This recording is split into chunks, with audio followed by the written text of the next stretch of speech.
Moisés extendió su bastón sobre el territorio de Egipto y el Señor envió sobre el país el viento del este, que sopló todo aquel día y toda la noche. Cuando llegó la mañana, el viento ya había traído a las langostas.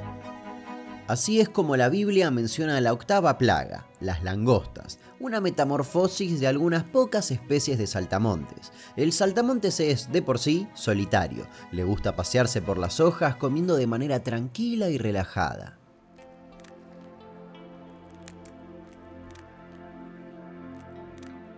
Sin embargo, cuando se dan ciertos factores, como la superpoblación a raíz de escasez de alimentos o algunos cambios ambientales, los saltamontes se ven forzados a cambiar. El contacto físico con otros saltamontes, que sus patas se choquen y se rocen, desencadena en cada uno de ellos una reacción química. Se llenan de serotonina, el mismo químico que tenemos nosotros en nuestro cerebro, responsable del placer y la felicidad. Esa sobredosis de serotonina inicia una transformación, la misma que le sucede a las orugas cuando pasan a ser mariposas o a los renacuajos cuando pasan a ser ranas.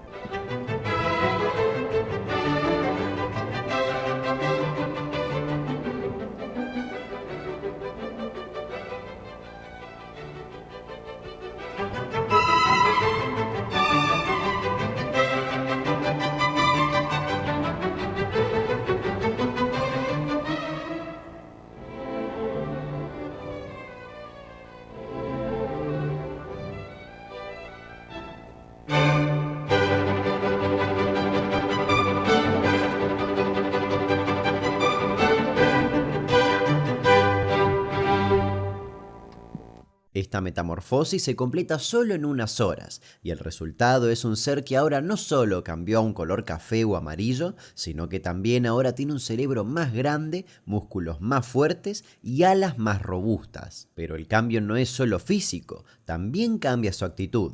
De ser un insecto solitario pasa a ser social, muy social, creando enjambres enormes de millones de individuos que pueden ocupar kilómetros de distancia. Ese cambio de actitud se puede ver en este experimento. El saltamontes que aún no realizó la metamorfosis decide apartarse de las langostas, pero uno que ya la realizó se acerca rápidamente al grupo. Esto se denomina fase gregaria y transforma a los tranquilos saltamontes en nubes de hambrientos insectos empujados por el viento que devoran toda la vegetación a su paso.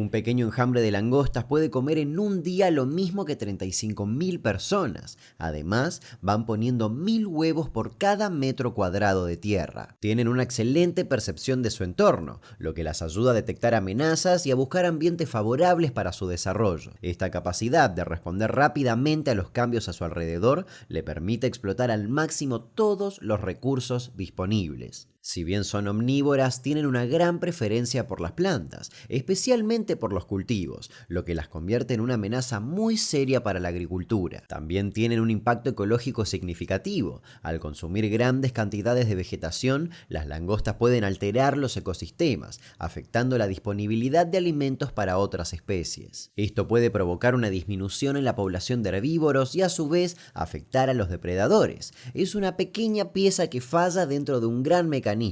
Además, las langostas pueden consumir plantas que son cruciales para la prevención de la erosión del suelo, lo que puede llevar a problemas ambientales como la desertificación. Y es una amenaza que data de hace mucho tiempo. Gracias a textos antiguos, crónicas medievales y documentos históricos, podemos ver que durante la antigüedad las plagas de langostas eran eventos comunes y devastadores, especialmente en regiones cercanas a zonas desérticas o semidesérticas como Egipto, Mesopotamia o Persia. Las primeras referencias a las plagas de langostas se encuentran en la Biblia y en tablillas con escritura cuneiforme de las civilizaciones asirias y babilonias hace unos 5.000 años. En Egipto hay pinturas de langostas en tumbas de algunos faraones. Alrededor del 1700 y 1243 a.C. se produjeron plagas de langosta mediterránea en el norte de la Mesopotamia, documentadas en correspondencia de la época de gobernadores y reyes asirios. Y exactamente en esos registros también mencionan las primeras técnicas de combate contra estos insectos: recogida manual, rituales, humo y barrera física. Más tarde, una plaga de langosta migratoria afectó a Siria en el año 710 a.C. y el rey Sargón II tomó medidas de emergencia para combatirla, incluyendo el envío del ejército.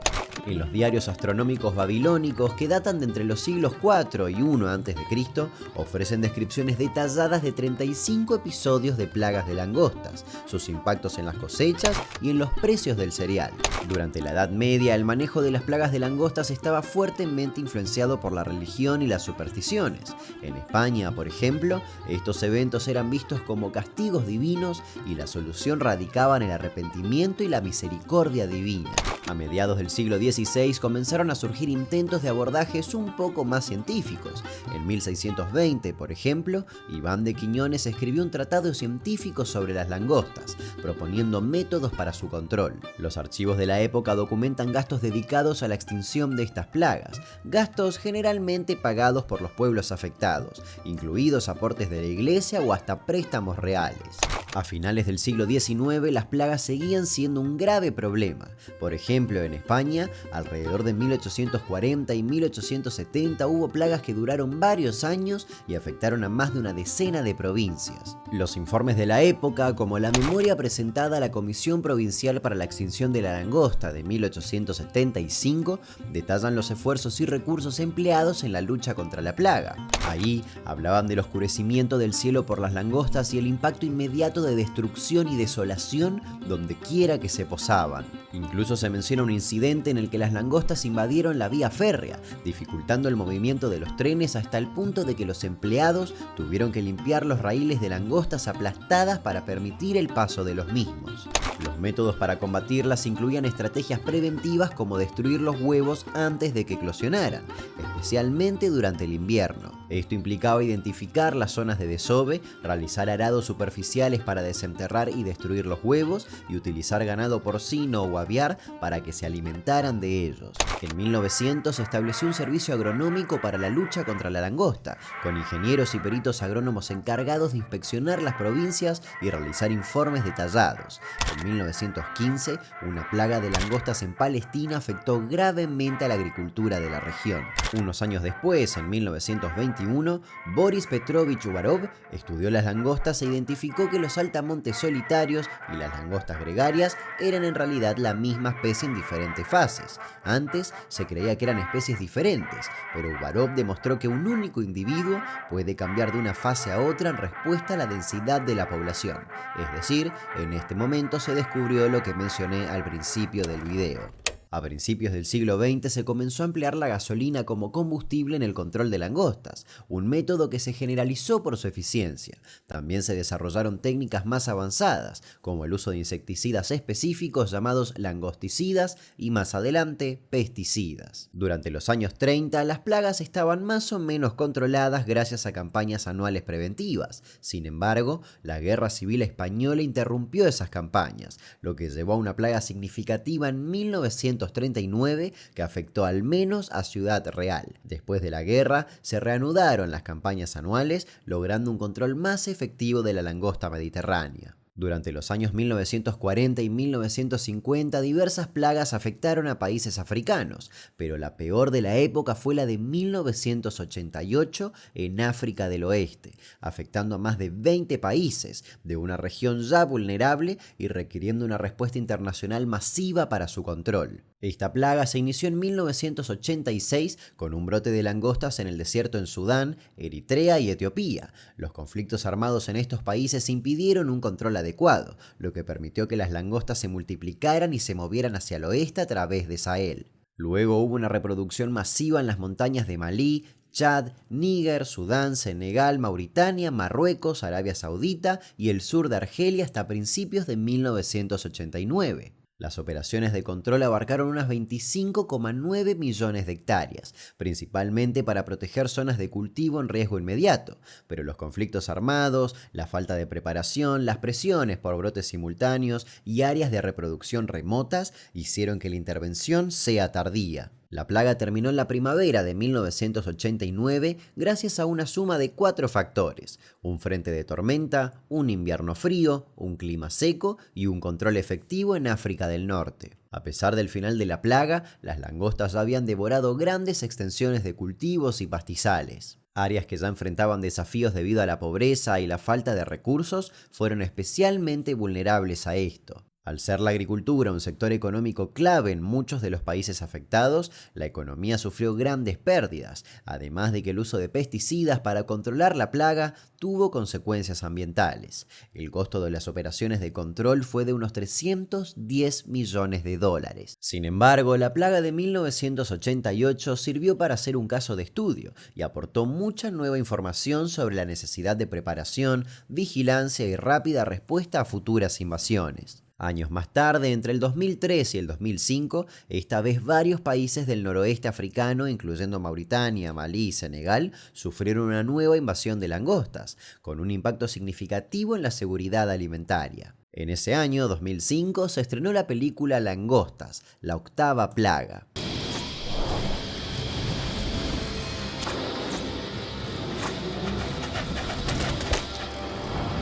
En 2013, una plaga azotó Madagascar y costó 41 millones de dólares tratar esa invasión. En 2019 y 2020, India y Pakistán atravesaron una de las peores plagas en décadas, afectando a millones de hectáreas de cultivo. El mismo enjambre se vio pasar por Rusia. Pero sin dudas, la más impactante fue la plaga de langostas del 2020 en África Oriental, considerada una de las peores de los últimos 70 años en Kenia, aunque también llegó a países como Etiopía y Somalia.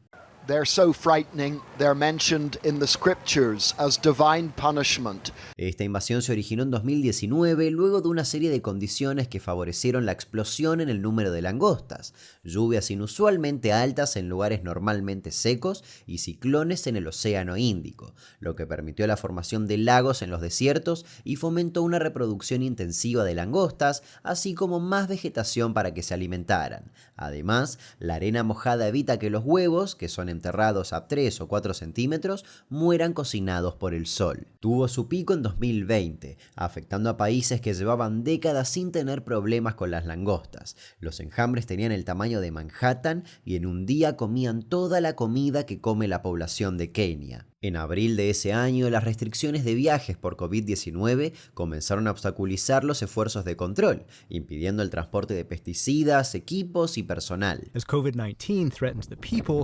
locusts threaten people's livestock. En esta época, langostas aparecieron en zonas urbanas de India, lo cual fue muy llamativo. Y es que mientras más modifique el clima, el calentamiento global y más calor haga, los enjambres migran a zonas urbanas. Recién en octubre de 2020 las operaciones de control extensivas ayudaron a reducir el tamaño de los enjambres. Incluso se desarrolló una aplicación para que cada agricultor pueda subir fotografías de las larvas de langostas que se vaya encontrando, y esta aplicación se encargaba de determinar en qué momento de su ciclo de desarrollo se encontraba para poder anticipar su eclosión final.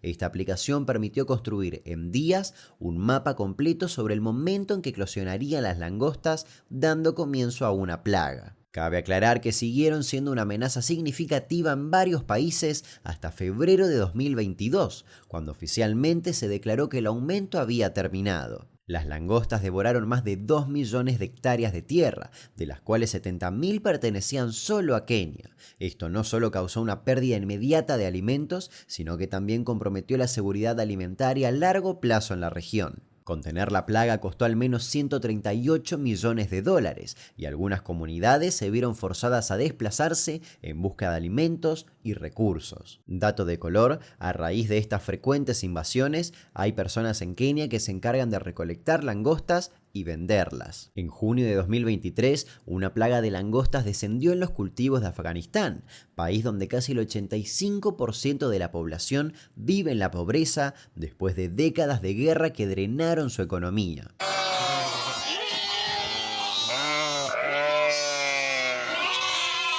Respecto a Argentina, hay algunos registros históricos de plagas de langostas severas en el siglo XIX y principios del siglo XX, pero con poca información detallada. Se intentaba cubrir los árboles frutales con telas, pero las langostas también se la comían. En las décadas de 1930 y 1940 enfrentamos una de las peores infestaciones. Unas 152 millones de hectáreas de campo quedaron cubiertas de langostas, más de la mitad del país. En 1950, con avionetas que tiraban DDT, un organoclorado que ya quedó en desuso, ya que las langostas comenzaron a tolerarlo y que tiene un altísimo poder residual, se logró comenzar a controlar la plaga. En 1964 desapareció de Argentina. Recién entre 2015 y 2016 sufrimos un notable resurgimiento de langostas en el norte de nuestro país, con un brote que comenzó en Paraguay y Bolivia y que nos afectó gravemente. Desde el 20 de julio rige a nivel nacional la emergencia por langosta.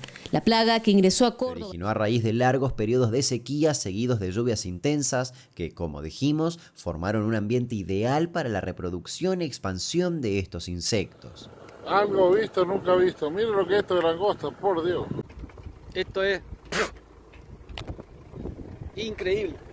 Además, había una gran ausencia de control preventivo en el país, ya que se había hecho un recorte de presupuesto sumado a despidos y tercerizaciones en las organizaciones que se dedicaban a combatir estas plagas. Incluso se repartieron guías para que cada afectado estuviera obligado a controlar su propia infestación, algo imposible.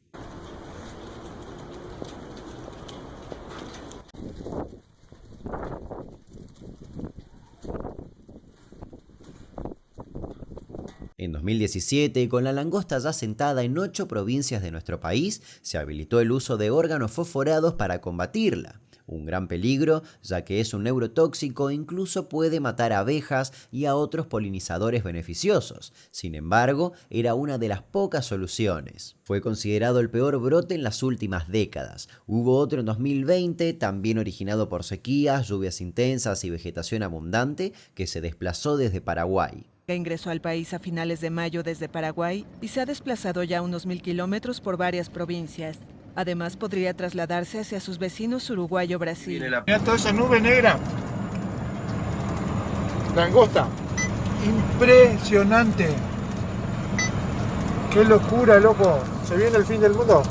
En esa ocasión se logró controlar gracias al accionar en conjunto del gobierno argentino como de organizaciones internacionales. Y es que ya que una extinción masiva de langostas es imposible, no solo por su rápida reproducción, sino que también por ser insectos extremadamente resistentes y adaptables, el enfoque actual se centra en el control y manejo de las poblaciones de langostas para minimizar su impacto en la agricultura y en los ecosistemas. Las estrategias modernas para el control de plagas de langostas incluyen el uso de tecnología avanzada y enfoques sostenibles. Por ejemplo, los drones se utilizan para la vigilancia y el mapeo de enjambres, permitiendo una respuesta rápida y precisa. También se están desarrollando técnicas de control biológico, como el uso de hongos patógenos naturales como el Metarhizium, que son específicos para las langostas y casi que se las comen vivas. Hay otros, como los microsporidios, que atacan naturalmente las puestas de huevos, pero hay que investigar si son cultivables, si sirve rociarlos y qué efectos colaterales pueden tener sobre el agrosistema y la población. La tecnología de satélite y los sistemas de información geográfica ayudan a predecir la formación de enjambres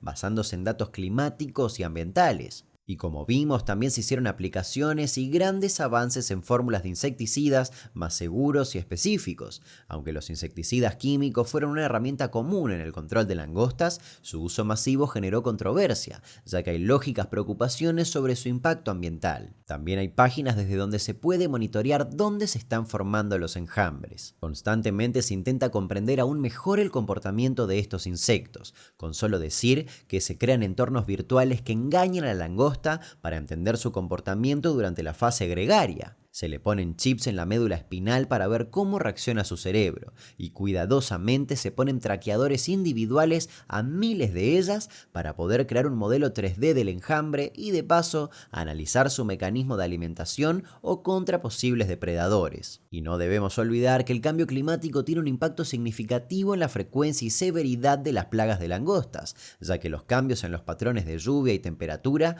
crean condiciones ideales para su reproducción y expansión. Y Y a pesar de reconocer el impacto significativo del cambio climático en las poblaciones de langostas, hay una necesidad urgente de mayor investigación para comprender la magnitud de este impacto, ya que a futuro podría alterar no solo la frecuencia, sino también la ubicación geográfica de los brotes. Sin embargo, existe un patrón algo reconocible en respuesta a estas invasiones. Cada vez que ocurre un brote importante y recibe atención internacional, surge un interés renovado en el control de estas plagas, se proponen soluciones innovadoras y se incrementan las publicaciones científicas. Pero entre dos brotes mayores, el problema suele ser, erróneamente, considerado como resuelto, lo que lleva a una reducción de la vigilancia y la preparación, y cada vez que se reduce la atención, se reduce la financiación. Como resultado, cuando las condiciones ecológicas vuelven a ser favorables para las langostas, los brotes pueden ocurrir de manera inesperada y si no se toman medidas y se tiene la guardia baja, se puede producir una crisis severa. Mientras tanto, los enormes enjambres que arrasan con toda la vegetación